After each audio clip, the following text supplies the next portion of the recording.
Police વિસ્તારના ચાઉશાળા એક મહિલાના મર્ડરનો બનાવ બનેલો છે।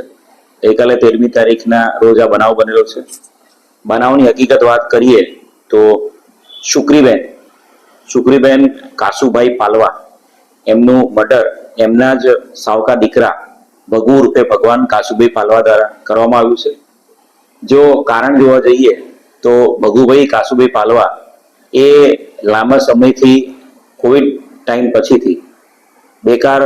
ફરી રહ્યો છે। ઘરમાં કોઈ પણ પ્રકારનું આર્થિક એની મદદ હોતી નથી, એના કારણે વારંવાર એને એની પત્ની સાથે, એની સગીમાં અને એની સાવકીમાં સાથે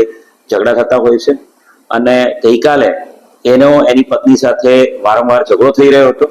અને એ ઝઘડો ના કરે એના માટે એને ગુસ્સો શાંત કરવા માટે, એને સમજાવવા માટે એની માતા અને એની સાવકી માતા શુક્રીબેન સમજાવી રહ્યા હતા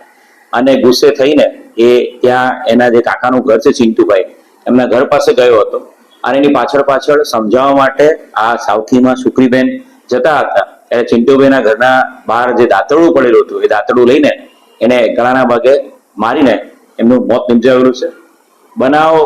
બનતાની સાથે જ વિસ્તારમાં આઉટપોસ્ટના જે જમાદાર હતા એ પેટ્રોલિંગમાં હતા અને તાત્કાલિક બનાવવાળા સ્થળે પહોંચી ગયા હતા અને આરોપી ભાગી જાય પહેલા જ આરોપીને પકડી પાડ્યો હતો અને સાથે સાથે બનાવમાં જે વપરાયેલ હથિયાર છે દાંતરડું એને પણ કબજે કરવામાં આવ્યું છે।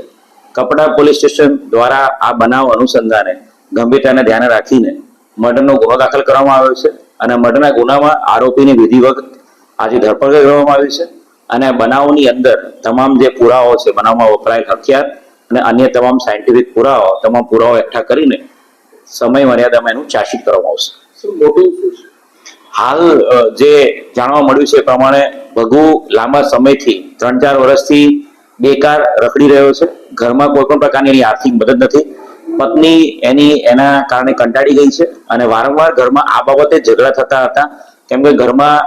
આવક માટેનું કોઈ પણ પ્રકારનું આવક અર્જન એ કહી નહોતો રહ્યો અને ગઈકાલે પણ એના કારણે જ એ લોકોનો ઝઘડાની શરૂઆત થઈ હતી અને ઝઘડા દરમિયાન એની પત્ની સાથે વધુ ઝઘડે નહીં એના માટે એના માતા એને રોકવા ગયા હતા સાવકીમાં અને એ સાવકીમાં જ્યારે રોકવા ગયા ત્યારે ગુસ્સામાં એણે જે દાંતરડું પડી રહ્યું હતું ઘરના ઓટલાની બહાર એનાથી એનું ગળું કાપી નાખ્યું હતું। આરોપી આગળ બી આવા કોઈ કેસમાં સંકળાયેલો હતો ખરો? હાલના તબક્કે આરોપીની પૂછપરછ કરતા અને જે ઈ ગુજકોપને ચેક કરતા એવો કોઈ ગુનાહિત ઇતિહાસ મળતો નથી, પરંતુ એના 2 નામ છે ભગુ અને ભગવાન, એટલે એ બાબતે વધારે તપાસ કરીને કોઈ ગુનાહિત ઇતિહાસ હોય તો ચેક કરવાની કાર્યવાહી ચાલુ છે।